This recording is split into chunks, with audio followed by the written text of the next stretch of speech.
Hi, so today we're going to be talking about InTASC Standard 1. My name is Jen Van Ness, and this is for Teach Now Moreland University. So let's start by talking about how we would define InTASC Standard 1. So, according to Standard 1, instructors must use their knowledge about learners' growth and development in addition to knowledge of best practices to design and implement appropriate instruction that's not only challenging but also achievable. So let's just take a look at the actual standard.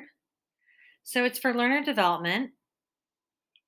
The candidate understands how learners grow and develop, recognizing that patterns of learning and development vary individually within and across the cognitive, linguistic, social, emotional, and physical areas, and designs and implements developmentally appropriate and challenging learning experiences. So, in this standard, teachers regularly assess individual and group performances in order to design and modify instruction to meet learners' needs in these developmental areas. My interpretation of the standard is that instructors should be prepared to implement their own knowledge about learners' growth and development. They should employ their knowledge and understanding of best practices, and they need to be able to design and implement developmentally appropriate instruction. In addition, they should create challenging and achievable content to meet these cognitive, linguistic, social, emotional, and physical needs of the learners. As skills and experiences vary across these different areas. So, one of the things that must be asked with respect to the InTask First standard is does the candidate use knowledge about the learner's growth and development to design appropriate instruction that's challenging and achievable? And this guiding question can be broken down into two parts: learner growth and learner development. Both the growth and the development of a student can be supported by instructional learning strategies. And these instructional strategies are techniques that teachers use to help students become independent and strategic learners. And we'll get to that in just a moment, where we'll talk about different tools and strategies that can be implemented in the classroom in order to support in Task Standard 1. So, again, the strategies become able to help students independently select what's appropriate and aids them in effectively accomplishing tasks and meeting goals. For standard 1 in the classroom, in my particular teaching practice, I evaluate the social, emotional, and learning components by weekly meetings with the grade 5 team, including our elementary SEL counselor, to evaluate students' growth and development. And we notice where students grow and develop differently and at different rates.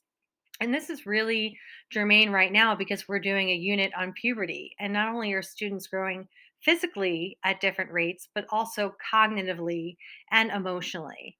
And so, with this knowledge, we're able to create a developmentally appropriate curriculum to implement in the classroom. And so while teaching, I make sure to incorporate my differentiation not only for different learning styles and cognitive needs. So, for example, English language learners, special needs students, and gifted students, but for developmental and SEL needs as well. Finally, some strategies and tools that can be employed in Task Standard 1. Some tools that I like to use are assistive technology tools. And we have text to speech, audio recordings of text, and even writing supports like small manipulatives in order to provide differentiation. For strategy, I really like to use intelligent class groupings. So, depending on what the activity is, it might be heterogeneous or it might be homogeneous. My class has a lot of students that need extra help. So, out of 24 students, 15 are English language learners. Some students have little to no English as they've come to us in the fifth grade. So these students need extra help and support while they're reading, and I make intentional groupings for these students to be able to participate in a lesson. Using Standard 1, I analyze developmentally appropriate instruction, taking into account the learner's strengths and needs. So the heterogeneous groups are created where some students need extra support and they can get that from their peers. And homogeneous groups are created for students that I know will work together and they can also lift each other up. And so we use this type of collaboration to highlight each other's strengths and to create a positive social learning environment. Thank you so much for watching my video on Standard 1.